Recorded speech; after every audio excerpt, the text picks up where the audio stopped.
Mari Mari, Compugenui, Chimlemen. Hoy, una vez más, nos iremos a territorios australes, pero con la imaginación. Y vamos a Magallanes. ¿Se acuerdan del video en que hablábamos sobre los Selknam? Bueno, esos mismos territorios. ¿Qué mierda pasó ahora por estos lados? Lo de siempre. Fuego, fuego, fuego, fuego, y matanzas, terrorismo de Estado contra trabajadores y trabajadoras organizadas, la Federación Obrera de Magallanes, la FOM. Federación Obrera de Magallanes.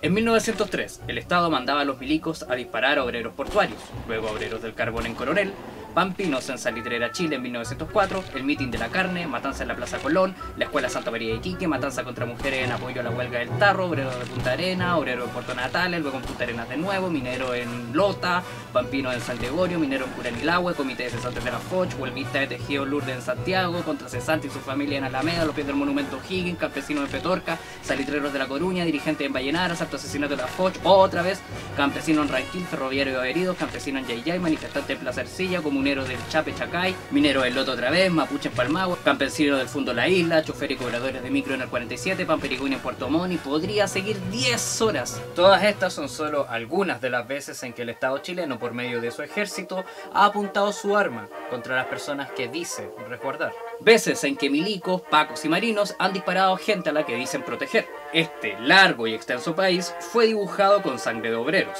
con sangre de mapuche, cahuéscar, yagán, rapanui, con sangre de trabajadoras y familias enteras que lo último que vieron fue el fuego y las balas. Los trabajadores de la Federación Obrera de Magallanes en 1920 no fueron la excepción. Vamos por el plato de entrada, el contexto. Eran los inicios del siglo XX. El amable siglo que nos regaló 2 guerras mundiales, exterminio indígena, dictaduras militares, destrucción de la capa de ozono, una perrita en el espacio, el nacimiento de José Antonio Cast y kilómetros de asfalto.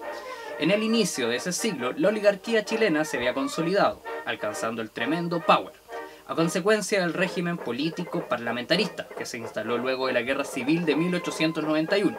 Todos estos viejos oligarcas pululaban en los partidos del sistema, liberales, conservadores, nacionales, radicales y algunos demócratas. Se enfrentaban ante problemas tales como la separación entre el Estado y la Iglesia, y la preocupación por movimientos sociales que se declaraban anti-oligarcas. Imagínate, grupos de personas que querían una sociedad menos desigual. Mientras aumenta la brecha entre el pequeño porcentaje de burgueses, que concentran casi la totalidad de la plata, y el amplio porcentaje de personas que no tenían zapatos y migraban desde el campo. Era la época de los motines urbanos, las revueltas campesinas y movilizaciones en todo Abya Yala.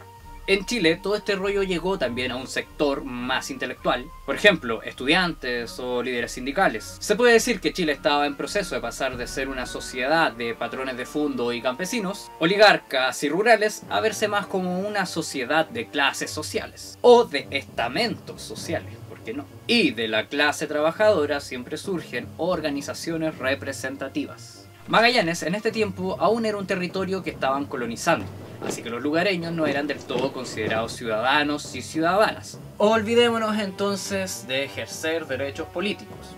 Frente a esto, Magallanes es la cuna de un montón de organizaciones políticas obreras, desde italianos circenses que en 1896 llegan desde Buenos Aires y organizan reuniones de trabajadores y crean la Sociedad Obrera, de orientación anarquista, hasta creación de periódicos como El Obrero. Socialistas y anarquistas agitaban las ideas entre los trabajadores. Se habló de internacionalismo, se criticó el catolicismo, unicornios y arcoíris, etc. Las luchas sindicales por este tiempo estaban bien difíciles, considerando las represiones, los cañones y un largo listado de matanzas obreras que el Estado chileno propinaba, sin siquiera arrugarse un poco. Hay que pensar que no existía una legislación laboral, así que cualquier forma de organización de trabajadores estaba completamente al margen del Estado. Y esta forma de sindicalismo libre creó centrales y federaciones obreras. Así fue como en 1919 la FOCH, que era la Federación Obrera de Chile y que se había fundado varios años antes, se volcaba hacia las tendencias socialistas.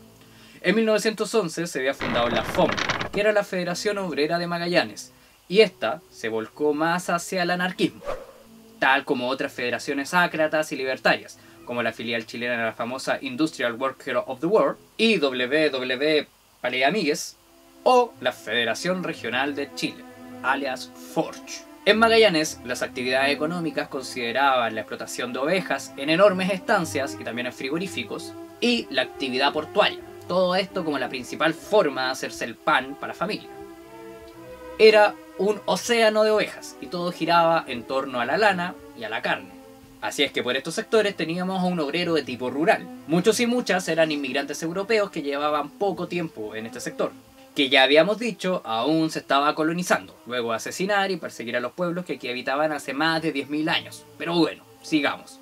Este modelo de relaciones económicas dependía mucho del mercado europeo, particularmente británico. Así que es obvio que durante la Primera Guerra Mundial, entre el año 1914 y el 1918, se entró en una crisis. Pues claro, se interrumpen las navegaciones entre este territorio y los puertos europeos. Comienza todo este pánico a los ataques submarinos y todo eso. Sumemos a esto que en 1914 se abre el Canal de Panamá, así que la conexión entre el Océano Atlántico y el Pacífico se hace más por ese lado y no tanto por acá. Así que eso afectó en el precio de las lanas, de ovejitas y de otros productos, que ya sabemos son la base de la economía magallánica. Así que crisis. Crisis. Crisis. ¡Crisis! Crisis. Por todos lados, crisis. Condiciones laborales terribles, afectaciones en los sueldos, inflación y ¡pah! Nació Chucapí. Con todo esto, la FOM se enfrentaba directamente a los grandes propietarios ganaderos. La mediación de la autoridad política era nefasta, con decir que el gobierno de Juan Luis Sanfuentes era muy cercano a los empresarios estancieros, tenían los mismos intereses, así que, nel, por ahí no iba nada la cosa. Los poderes económicos en territorio magallánico se concentraban en corporaciones con capitales extranjeros, principalmente británicos y chilenos, como la Sociedad Explotadora de Tierra del Fuego, quienes son los antagonistas del video que te dejo acá, y la Sociedad Anónima y Comercial Menéndez Vejete. Todos estos superpoderes políticos y económicos se aparean en la Liga Patriótica de Magallanes, que era una asociación política y nacionalista al servicio de los empresarios ganaderos, milicos y autoridades locales. Esta Liga Patriótica a su vez creó a la Guardia Blanca, que era un grupo de cerca de 351 jóvenes ultrasádicos y fanáticos de las dictaduras nacionalistas, que en la clandestinidad era un grupo de choque, que tenían el respaldo de los empresarios y la autoridad militar. Pero también de las autoridades políticas, obvio. En sus filas podíamos ver a familiares ociosos de estancieros, funcionarios civiles del gobierno, policías, marinos, milicos, en fin, los de siempre. Entonces, en una esquina del ring tendríamos a esta Guardia Blanca y nacionalista, y en la otra esquina tendríamos a la Federación Obrera de Magallanes, de tendencia anarquista. Si vemos la hoja de vida de la FOM, vemos algunas conquistas laborales y de pronto vemos que en enero de 1919, durante una huelga en Puerto Natales, por las agresiones de un administrador en el frigorífico del mismo nombre, quedó en incendios, enfrentamientos entre policía y obreros de la FOM y cerca de 20 personas muertas. Hasta aquí la FOM era para el Estado y para la policía un grupo de rebeldes en guerra contra la autoridad. En Santiago de Chile se venían las elecciones, año 1920, y el candidato más populista era este caballero liberal. Lindo peinado, ¿no? Hola Pedro Aguirre Cerda, qué sorpresa verle por acá. Bueno, este se llamaba Arturo Alessandri y era seguro su triunfo, lo que tenía muy temerosos a los políticos conservadores, así que para detener este triunfo que era inminente, se armaron de una de estas fake news de la época. Difundieron noticias falsas respecto a un supuesto conflicto armado entre Chile y Perú. Publicaron que el ejército peruano se movilizaba a la frontera chilena. Puras patrañas del gobierno de Juan Luis Sanfuentes. Con esto querían crear un ambiente tenso y de exaltación patriótica para favorecer al candidato conservador Luis Barros Borgoño. Le llamaron después la Guerra de Don Ladislao, por Ladislao Errázuriz, que en este tiempo era ministro de guerra y un tipo muy creativo. Imagínate, hasta movilizaron a las tropas chilenas hacia el norte. ¡Tremendo espectáculo!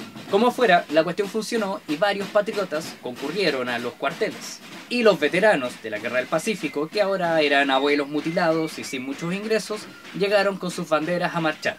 Por supuesto que los grupos subversivos eran considerados enemigos de la patria y por ende aliados del Perú.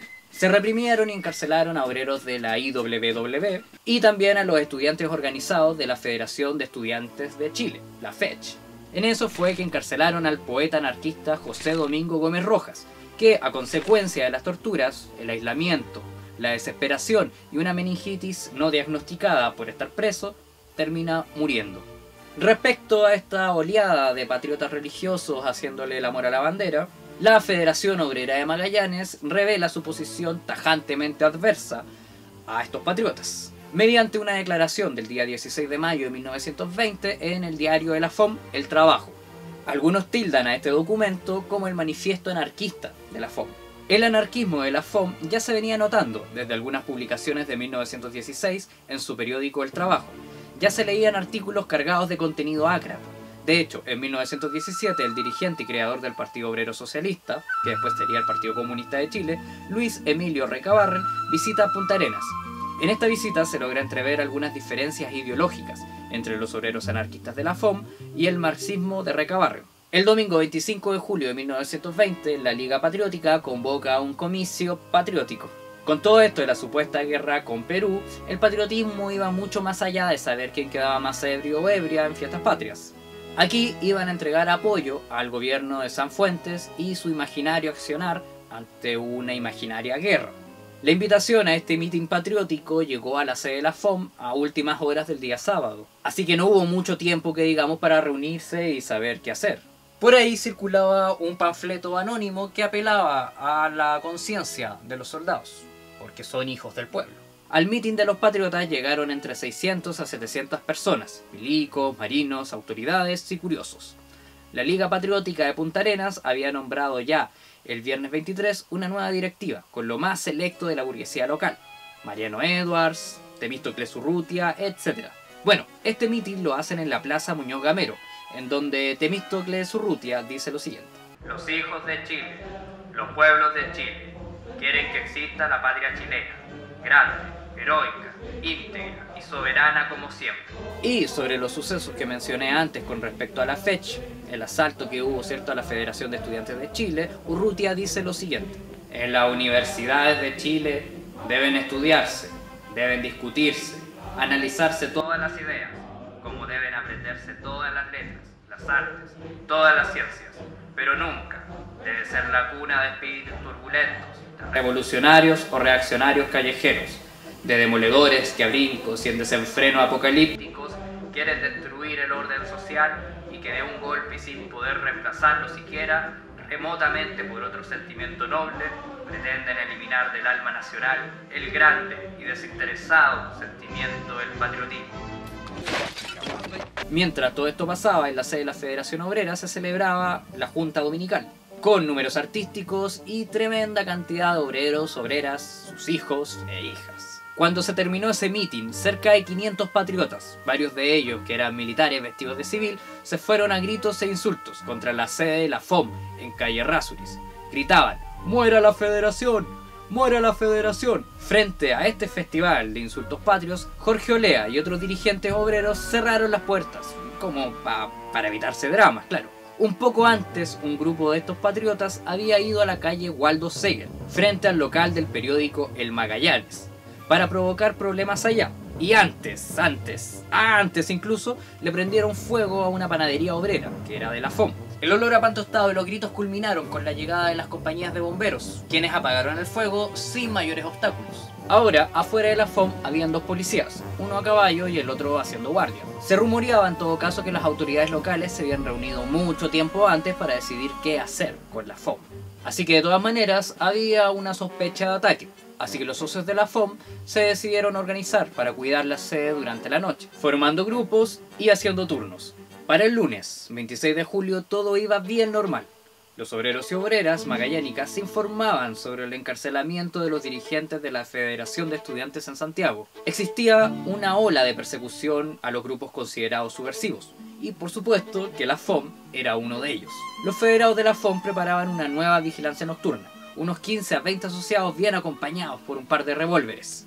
En la sede se había organizado una reunión del gremio de gente de mar y playa. A las 1 de la mañana los militares y policías se instalaban en las esquinas norte y sur de la calle Errázuriz, donde estaba la FOM. En el interior, los obreros que estaban haciendo guardia andaban en la biblioteca, otros en la cocina o en el salón. De pronto se escucharon ruidos, como de personas moviéndose en el pasillo lateral y en la vereda de la sede. Milicos y policías rodearon el edificio y cerraron los accesos por la calle, formando un perímetro de seguridad. Seguridad para ellos, claro, porque así no tenían por dónde escaparse los federados. Afuerita de la sede podíamos encontrar a milicos del batallón Magallanes, policías y fanáticos del grupito de las Guardias Blancas, todo muy ordenadito y dirigido por el oficial Aníbal Parada, mayor del batallón Magallanes y prefecto de la policía. Todos unidos por un objetivo: hacer desaparecer la FOM. A las 3 de la mañana, mientras llovía cántaros, estos patriotas apuntan sus fusiles y carabinas a la sede y sin dudarlo abren fuego por cerca de 1 hora. Rompen la puerta con combos y cuando entran gritan "Chile Patria" y dan de balazos y sablazos a quien se le cruzara en el interior. No había muchas posibilidades de salir con victoria de esta.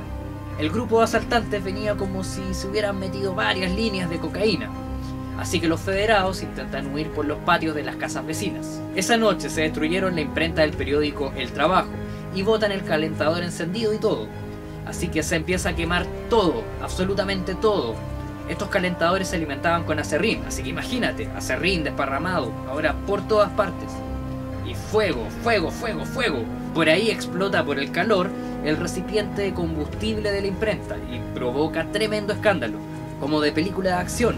Explosión que luego las versiones dadas por milicos y policía apuntaban a que eran explosivos guardados en el entretecho de la sede. Algunos federados intentan defender su posición disparando. Ahí lograron pitearse a uno de los lacayos de la policía fiscal, Octavio Mardones, mientras muchos federados heridos, de bala o de sable, corrían para ponerse a salvo. 3 compañeros federados mueren totalmente quemados, quedando irreconocibles.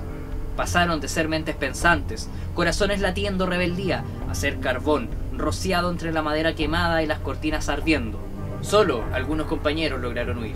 Entre 2 a 3 horas duró la balacera, es decir, el mismo tiempo que te toma a ti ver una película de Netflix es el mismo tiempo en que compañeros tuvieron que resistir balazos de engrupidos con la patria y una guerra que nunca existió.